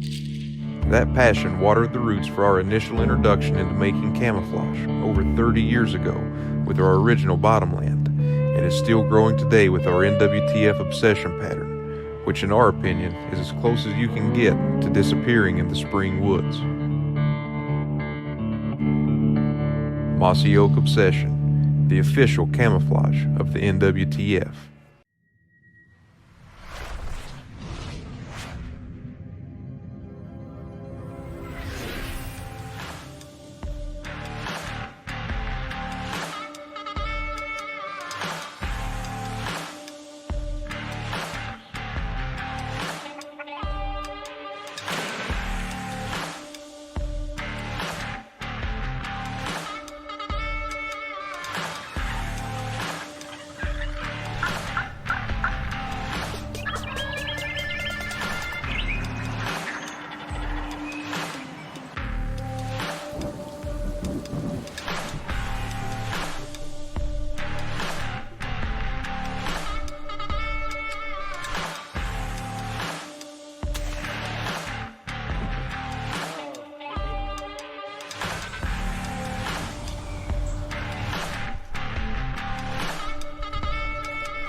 First up, we head to a hunt club in Georgia with Jim Brumback. We're on day 3. Weather ain't cooperating too good with us this morning. It's overcast and foggy. Moved over here where we heard one yesterday. He's a pretty good ways away from us. Kind of got the same setup as burn over pine. Long food plot. Let's see, about 150 yards each way on the food plot. Got the AVNX decoys out there and doing a little calling with the old Woodhaven red hen. We're gonna see if lightning can strike twice. Hopefully.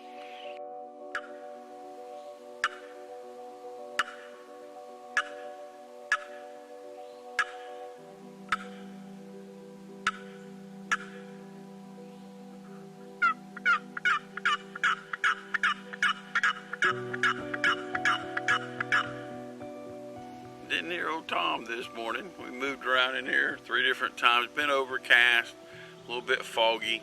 But weather's trying to break for us this afternoon. Sun's popped out a couple times.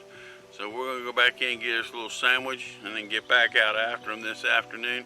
Got 2 more sittings this afternoon in the morning, and then we gotta head on back to Alabama, and then we'll start getting through them over there next week. But y'all stay tuned.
God.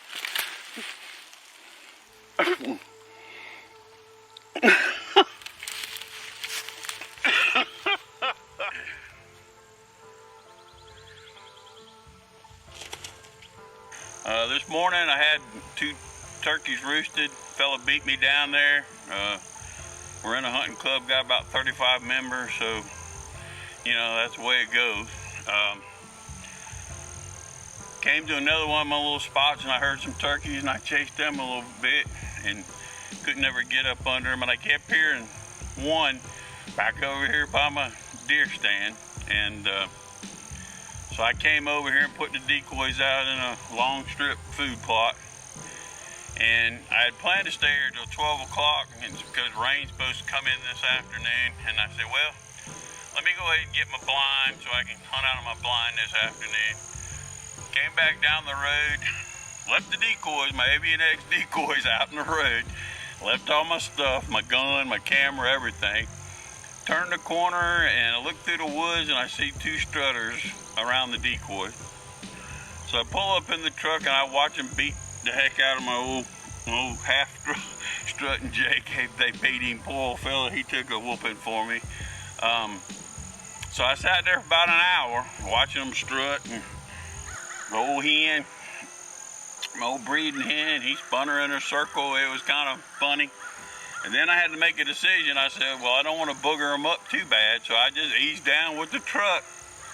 And they stepped in the woods, and I saw them strut a couple times in the woods. I backed the truck back up, walked down the edge of the food plot, sat down, in like 5 minutes, I called him back up and shot him. Kind of crazy, I know, sounds a little off the cuff, but here's the proof. Pretty nice bird, got about 3/4 inch beard, 3/4 inch spurs, and about an 8-9 inch beard. Happy to have him, man. It's been a while since we got one.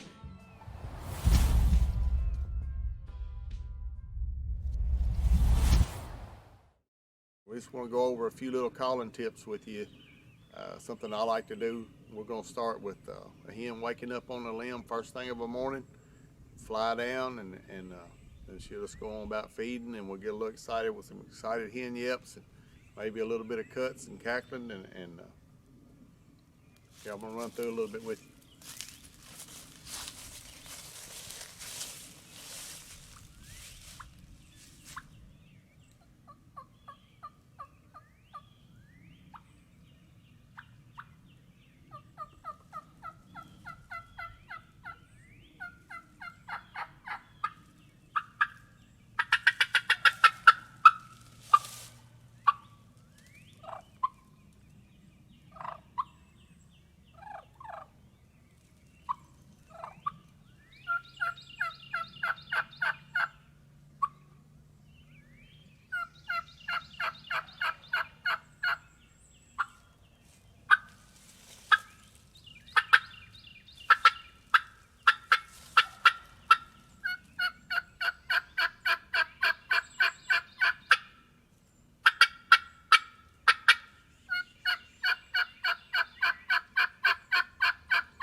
Just some of the calls that I like to use in the spring. Good luck this spring, and work on your calling. Realism kills turkeys. Next up, we head to Florida with Simon Ellis on a youth hunt.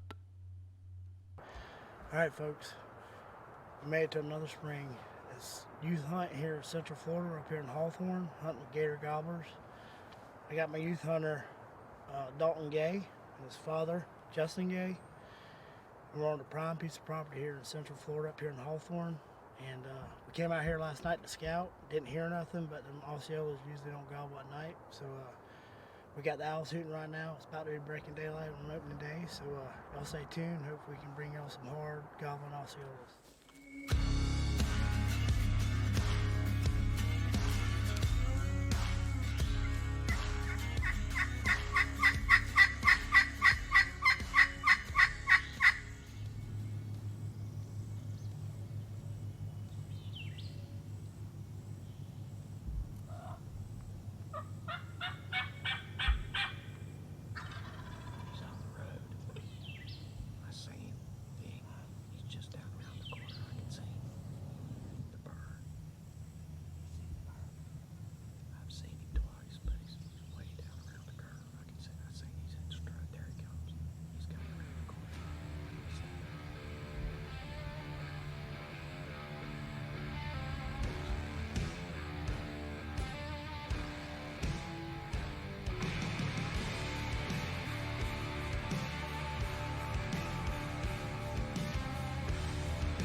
Hey, give me 5, buddy. Give me 5. Yes. That is one big bird right there. Dude, that was awesome. Good shot. Hey, awesome shot, dude. And So we got out here this morning, didn't hear nothing on the roost, and we were just running and gunning, trying to strike a bird, and then we only have until 11 o'clock today to hunt, so we came down this one dim road. We hadn't hunted this side of the property yet, and I hit a call on the main road, and the bird gobbled. So we got out, got on our RNX maps, found this little fire break, knew we'd get close to him, closed about 400 yards on him, hit the call, cut me off. We set up, and he come down the road strutting. It's the prettiest hunt you'll ever see. I'll see it, and it was beautiful. And this is Dalton's first turkey, and really hope you enjoyed it. What did you think about your first turkey hunt?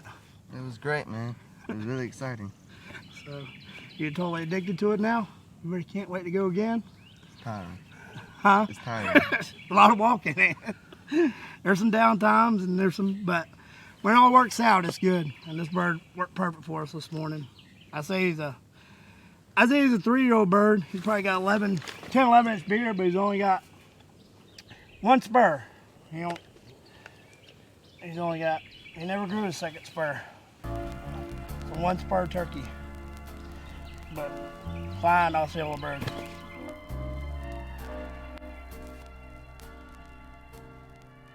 I hope you enjoyed this show. See you next week. Thank you for watching Spur Season on the Mossy Oak Go Out. Hey, coming up, we got some more from the Lindsay Way. And yeah, they're big whitetail guys, but I've learned that if you're good in one area, you're gonna be good in the next. It just depends on if you have the itch or the interest. Well, trust me, they got it for turkeys too. Red, white, and blue heads, beards, and spurs. When he flies off the limb, I'm gonna rock his world. Longbeards are gonna die.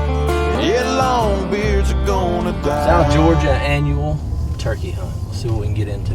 Should be a good time. It's hot already. It's gonna be in the 90s. We got coronavirus everywhere. Scary times. But we are going to stay quarantined in the turkey woods. As long as Paul ain't got it, we should be good. As long as he ain't got it. Well, we have made it to the hunting lodge. First time I ever came here. It is out in the middle of nowhere. We were sitting in a truck. Paul said, fire a thermocell. I said, do what? I said, we're in a truck. He said, fire it up. We fired it up and got out, and they just swarmed on us. And we got ate up pretty good. It's a cool place, though. Be here the next 2 or 3 days. We have washed down all the doorknobs, sink, knobs, refrigerator handles, everything, and prepare to prevent Corona. What's up? It's Corona time. I hope not. I hope not.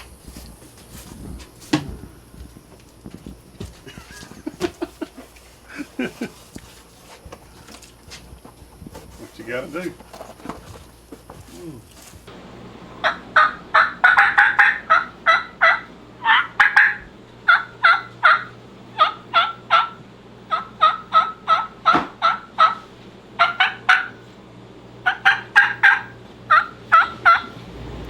Snacks for wax. Oh, yeah. A couple new hat designs, son. We have the new embroidered black on black, gray on black, and then the Snacks for X die cut patch. You don't want them, you give them to Johnny. We got to go to bed now because Paul's got us getting up at 3:45, so we'll see y'all in the morning. Thinks he's got Corona. Not good. All right, there comes Paul. Colin, my camera guy, wakes up feeling a little funky. I think everybody's a little paranoid right now. So his chest hurt, no fever, but I accidentally drank a water after him yesterday, so of course now I'm thinking the worst. So not fun right now. All these mental games, this virus is playing with you, your brain, but it kind of is what it is. Let's go try to get our mind off of it, chasing turkey. On campus just down the street, and the folks who are inside those homes. Well, we were going to a spot this morning. Got in there and somebody was already there. So we backed out, come to this other spot where Paul's got on a power line. So that's not the big issue though. The big issue is Colin over here ain't feeling so good. And so that's what's on our mind right now. Can't help it. Mind games be going on. But see what we can find. They just gobbled on the ground about 200 yards away. I like this setup. These palmettos are noisier than I remember, but pretty good back cover.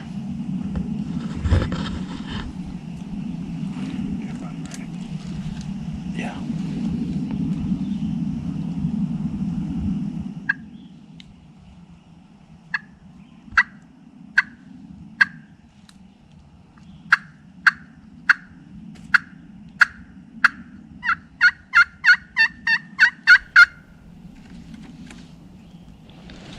Couple updates here. One pretty important. He can hold his breath for 10 seconds. No feelings of anything in the chest. So we've talked to a lot of people on text message. Don't think he has coronavirus. Just hoping it's some other stuff. Stomach stuff. It's causing him to get hot and clammy.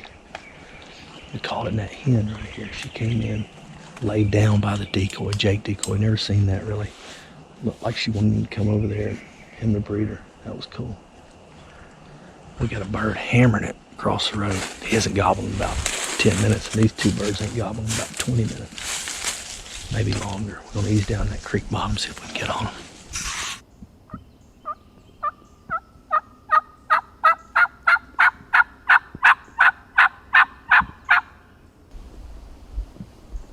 Come down in here, these two birds were gobbling pretty good on the roost, but they ain't doing nothing now. Good thing is he's smiling over here. We're gonna go check his temperature. We're going to a different spot, but we're gonna check his temperature first. Get the thermometer. My thermostat quit on me.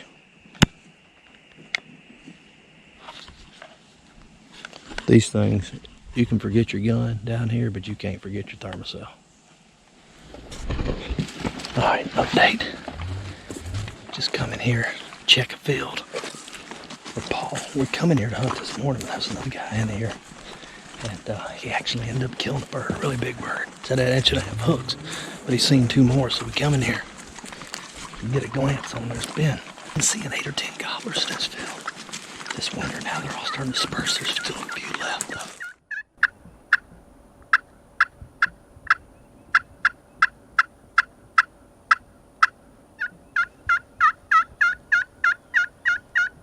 I see them. Don't move.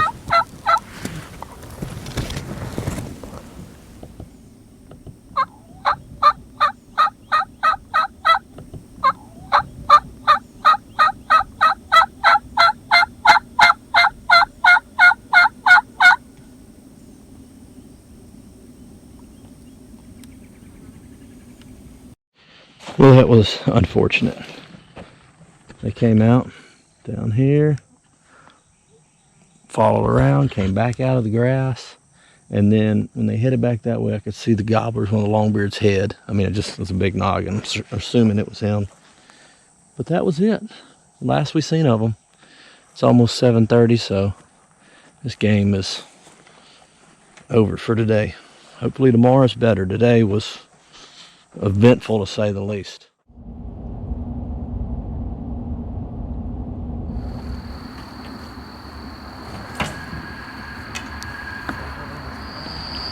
We got set up in a spot, but we had two birds gobbling back in these pines.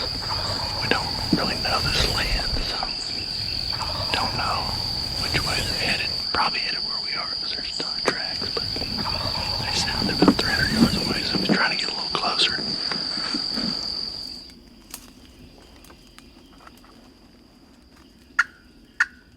So we're set up right here. We just yelped at them 3 times, and they gobbled back all 3 times, so I think they're coming to this clear cut at some point in the day. There's too many tracks, too much sign out here. I just have to wait them out a little bit.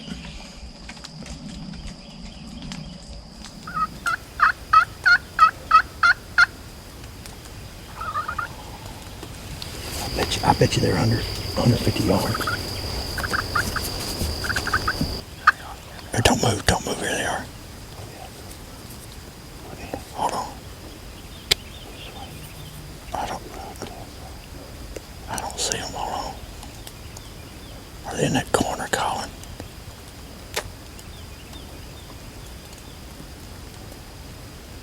No, they're coming from the left. You gotta be easy, Paul. Easier looking.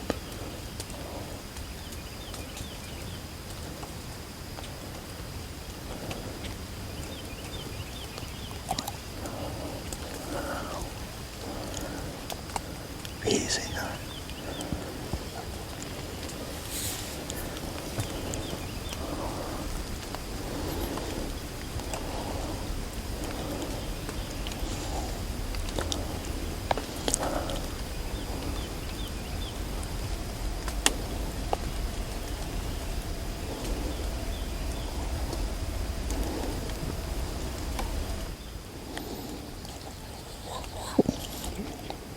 What? I don't know. I'm try.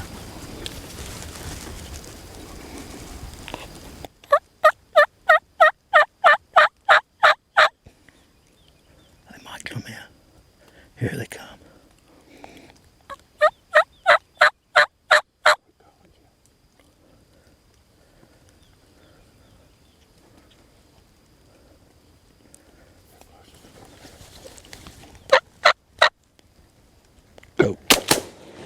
Yeah! Woo! Finally! Finally in our first double. Yeah. That was a little poke, but they wasn't coming to the decoys. No, sir. Oh. Woo! This thing. Yes, sir. Now we don't even know which one's which. Yeah, that's easy. One with longer spurs than mine. I don't know. Probably been getting their fannies kicked out here is my guess. Woo! Ain't no babies. Look at this thing, man.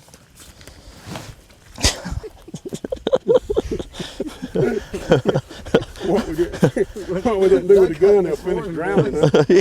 Yeah, we didn't feel it kill them, but they. Watch out now, he'll get your tail. They got some decent spurs. I ain't never shot one that went in the water. Yeah, probably 3-year-olds. We've been wanting to double for a while. Me and Paul, this is our, 4th year hunting together down here? Mm-hmm. This is the first time we've had 2 birds come in. Oh, thank you, Lord, man. Yeah, thank you, Lord. Huh? 53, Jeff. 53, it wasn't that bad. Okay, that's what I figured. I was like, man, they're probably 50, 55. Hey, I hope you enjoyed tonight's Mossy Oak Go Live.